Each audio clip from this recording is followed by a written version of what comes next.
أعوذ بالله من الشيطان الرجيم بسم الله الرحمن الرحيم رب اشرح لي صدري ويسر لي أمري واحلل عقدة من لساني يفقهوا قولي۔ اے میرے رب میرا سینہ کھول دے اور میرا کام آسان کر دے اور میری زبان کی گرہ کھول دے تاکہ وہ میری بات سمجھ سکے۔ اللہم ارنا الحق حقا وارزقنا اتباعہ وارنا باطل باطلا وارزقنا اجتنابہ۔ اے اللہ ہمیں حق کو حق کر دکھا اور اس پر چلنے کی توفیق عطا فرما، اور باطل کو باطل کر دکھا اور اس سے بچنے کی توفیق عطا فرما، آمین۔ آج انشاءاللہ اب ہم 29ویں پارے کی سورہ مدثر شروع کریں گے، جیسا کہ ہم نے پہلے کیا ہوا ڈسکس کیا سورہ مزمل سورہ مدثر دونوں جوڑے کی شکل میں، ٹھیک ہے نا، رائٹ۔ اچھا، اب اس کے بعد یہاں پر جو نوٹ کرنے والی بات ہے، جیسے یہ سامنے لگا بھی ہوا ہے، یہ ذرا سا آپ لوگ ذہن میں رکھ لیں گے نا۔ دیکھیں، پہلی وہی جو ہے وہ سورہ الگ کی 5 آیات نازل ہوئی ہے، ٹھیک ہے نا۔ 40 سال جب آپ صلی اللہ علیہ وسلم کی عمر مبارک ہوئی ہے، جو غار حرا میں جو پہلی آیات ہے، جس پہ تمام علماء کا اتفاق ہے اور ان کی رائے یہی ہے کہ پہلی وہی سورہ الگ کی پہلی 5 آیات ہیں، جو پہلی وہی۔ دوسری وہی سورہ نون کی ابتدائی 7 آیات ہیں، ٹھیک ہے نا۔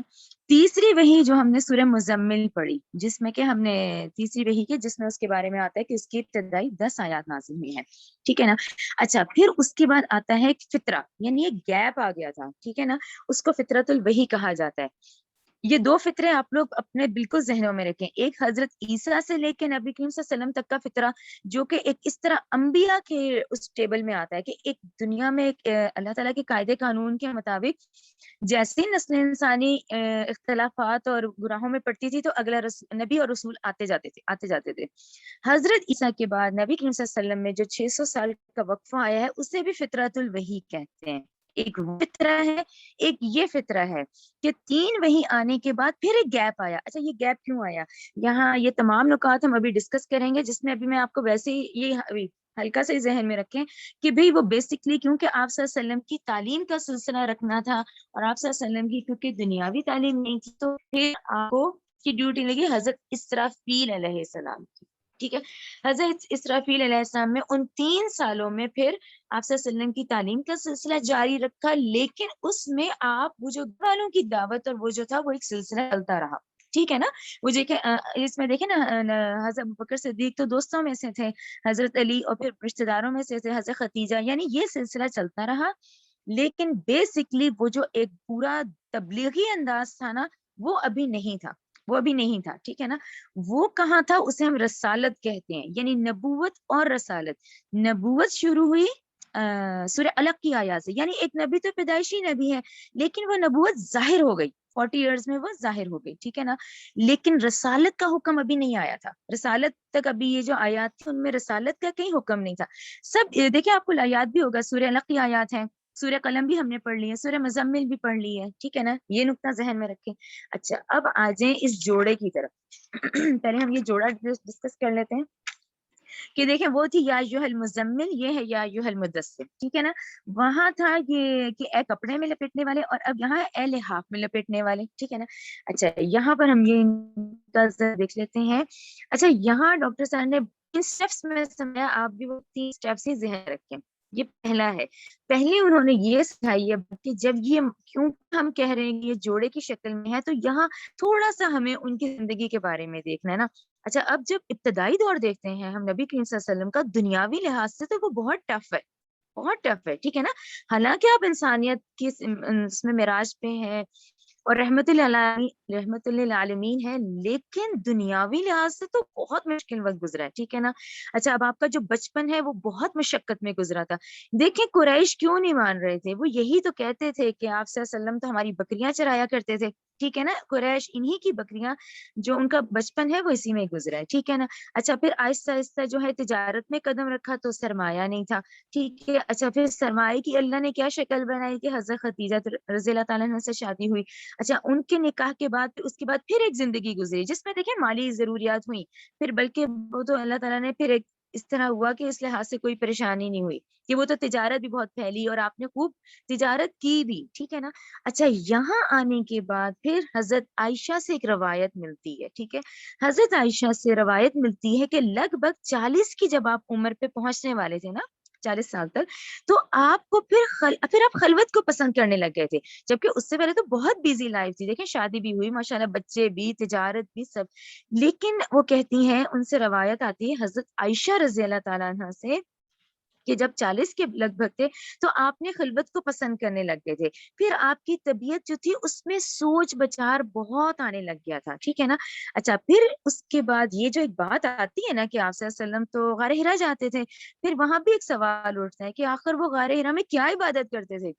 عبادت کیا کرتے تھے, کوئی وہاں تو رولز ریگولیشن ہی نہیں تھے, کوئی دین ابراہیم کی بگڑی ہوئی شکل تھی. تو یہاں پر یہ پھر ڈاکٹر صاحب نے کہا کہ پھر یہ ایک باقاعدہ ایک بحث آتی ہے کہ آخر وہ پھر غار حرا میں کیا کرتے تھے. یعنی نماز, روزہ, زکات تو سب کچھ ہی بعد میں آیا, عبادات تو ساری بعد میں ہوئی ہیں, بلکہ وہ تو آئی ہی مدنی دور میں ہے, مکی دور میں تو تھی ہی نہیں, وہ تو سب مدنی دور میں آئی ہیں. تو یہاں اس نقطے کو رکھیں کہ سوال یہ رہا کہ غار حرا میں جا کے پھر آپ صلی اللہ علیہ وآلہ وسلم کیا کیا کرتے تھے.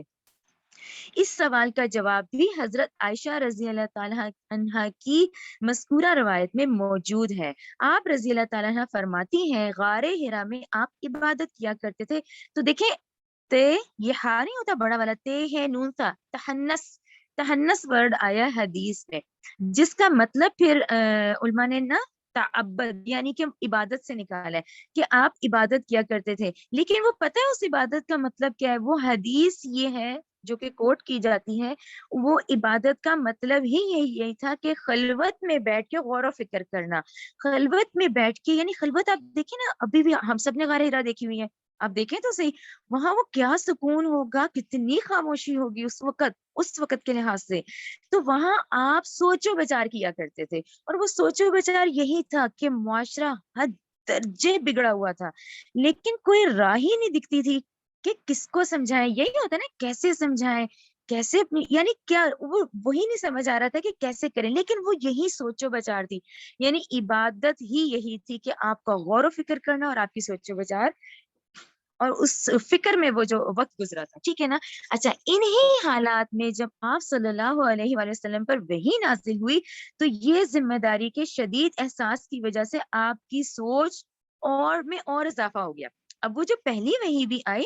تو وہ آپ صلی اللہ علیہ وسلم کی زندگی کا بھی تو پہلے ہی تجربہ تھا نا, ان کی بھی تو لائف کے لیے وہ نئی چیز تھی.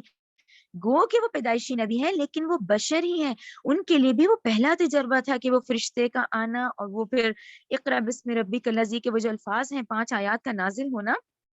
تو وہ ایک مزید اضافہ ہوا. اس پس منظر میں دیکھا جائے تو یہ دونوں صورتیں پھر ملتی جلتی ہیں, ٹھیک ہے نا. دونوں کا ابتدائی جو ہے دونوں کا سیم ہے, ٹھیک ہے. یہ پہلا نقطہ کلیئر ہو گیا کہ دیکھیں ان کے پہلے کے حالات, پھر بہت بیزی لائف ان کی بھی ہوئی, پھر اس میں خاموشی, ایک خلوت پسندی اور ایک سوچ بچار آیا, پھر اس کے بعد وحی آئی ہے. اچھا, اب جب وحی آئی ہے تو آپ لوگ ضرور یاد رکھا کریں, کیونکہ ظاہر ہے نبی صلی اللہ علیہ وسلم کی اتباع میں آپ لوگ سب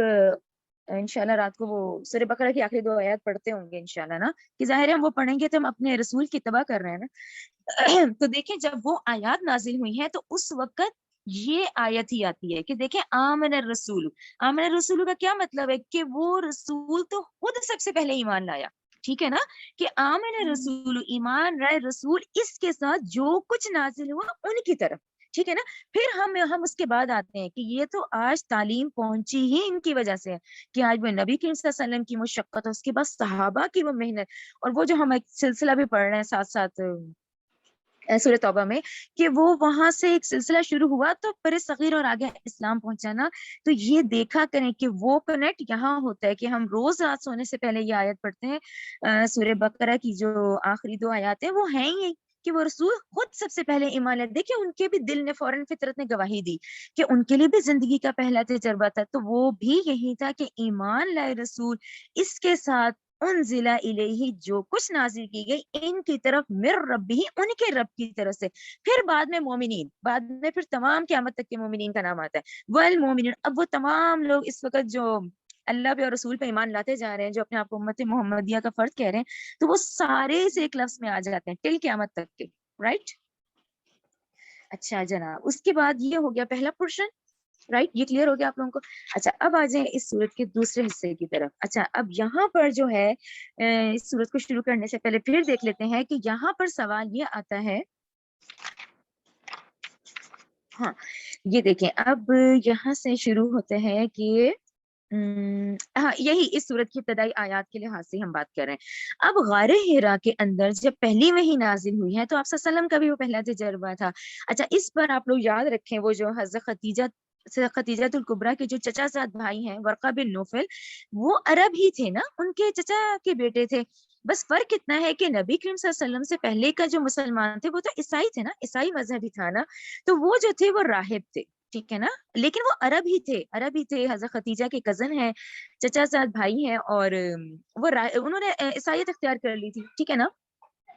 تو ورقہ بن نوفل حضرت خدیجہ کے چچا زاد بھائی تھے. پہلی وحی کے واقعے کے بعد حضرت خدیجہ رضی اللہ تعالیٰ عنہ نبی کریم صلی اللہ علیہ وسلم کو خصوصی طور پہ ان کے پاس لے کے گئیں. وہ صاحب بصیرت عیسائی راہب تھے. انہوں نے آپ صلی اللہ علیہ وسلم سے غار حرا میں پیش ہونے والے واقعات کی تفصیل سننے کے بعد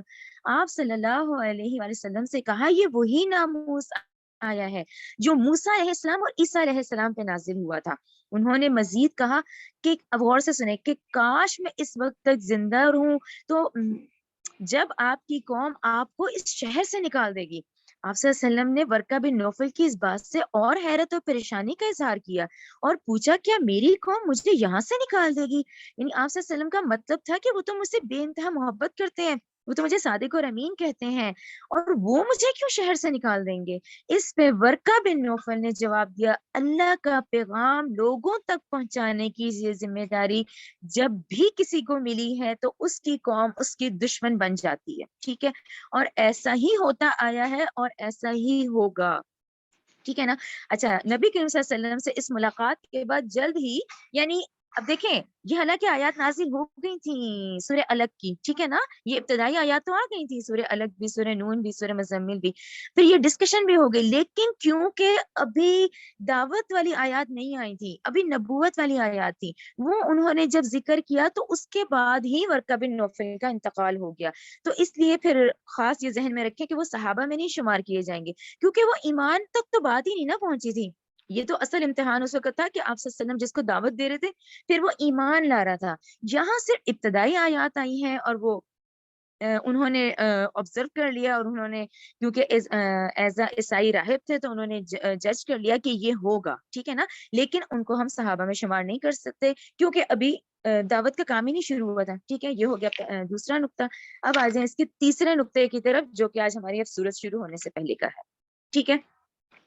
اچھا یہ پھر ریپیٹ کر لیں کہ پہلی وہی الگ کی 5 ابتدائی آیات ہیں, پھر اس کے بعد سورہ نون کی ہیں 7 آیات, پھر سورہ مزمل کی ہیں, ٹھیک ہے نا. اس کے بعد یہ فترہ ہے, پھر ایک گیپ آیا جس صلی اللہ علیہ وسلم کی تعلیم جو ہے وہ حضرت اسرائیل کے تھرو کرائی گئی تھی, ٹھیک ہے. اچھا اس کے بعد دیکھیں اب یہ فترہ آ گیا تھا نا, اب یہ گیپ بھی پریشانی تھا, اس میں بھی نبی کریم صلی اللہ علیہ وسلم کو ہوتا تھا کہ یہ وقفہ کیوں آ گیا, ٹھیک ہے نا. اچھا یہاں سے دیکھیں ایک دن, یہ وہی وہ جو غار حرا میں آپ جب نکل رہے ہیں, ایک دن آپ صلی اللہ علیہ وآلہ وسلم غار حرا سے نیچے اتر رہے تھے تو آپ کو ایک آواز سنائی دی, یا محمد صلی اللہ علیہ وآلہ وسلم. آپ نے ادھر ادھر دیکھا تو آپ کو کوئی نظر نہ آیا. آپ چند قدم آگے بڑھے تو پھر آواز آئی, یا محمد صلی اللہ علیہ وآلہ وسلم. اس مرتبہ بھی پکارنے والا نظر نہ آیا تو آپ کی بجا طور پہ گھبراہٹ اور تشویش ہو گئی. اس کیفیت میں آپ مزید آگے بڑھے. آپ تھوڑی ہی دور گئے تھے کہ بعد میں تیسری مرتبہ پھر آواز آئی. اس پر جب آپ صلی اللہ علیہ وسلم کی نگاہ اٹھی تو سامنے افق پر آپ کو حضرت جبرائیل علیہ السلام اپنی اصلی ملکوتی شکل میں اس طرح نظر آئے کہ پورا افق کی موجودگی کی وجہ سے بھرا ہوا تھا. اس منظر کو دیکھنے کے بعد آپ بہت گھبرا گئے, آپ پر کپ کپی طاری ہو گئی, بالکل اسی کیفیت کا سامنا جیسا کہ آپ کو پہلی وحی کی دفعہ کرنا پڑا تھا. گھر پہنچتے آپ اپنے کمبر اور لحاف میں اوڑھ کر لے گئے تو اس حالت میں آپ پر سورہ مدثر کی پہلی 5 آیات نازل ہوئی, رائٹ, سوری 7, یہ جب ہم پڑھیں گے, ٹھیک ہے. اچھا یہاں آپ لوگ کیونکہ آپ لوگ سورہ نجم پڑھ رہے ہیں تو بہتر ہے کہ آپ لوگ اس کے ساتھ ہی لکھ لیں. دیکھیں نا سورہ نجم کی آیات تو واضح ہیں. سورہ نجم آیت نمبر 13 اور 14, میں آپ کو اگر اس کی ترجمہ بتا دیتی ہوں نا تو آپ لوگوں کو یہ کنیکٹ کریں گے تو دیکھیں ایزی ہو جاتا ہے ہمارے لیے. سورہ نجم آیت نمبر 13 اور 14, دیکھیں 13 میں ہم نے کیا پڑھا تھا کہ اس رسول نے دیکھا اس جبریل کو ایک بار اور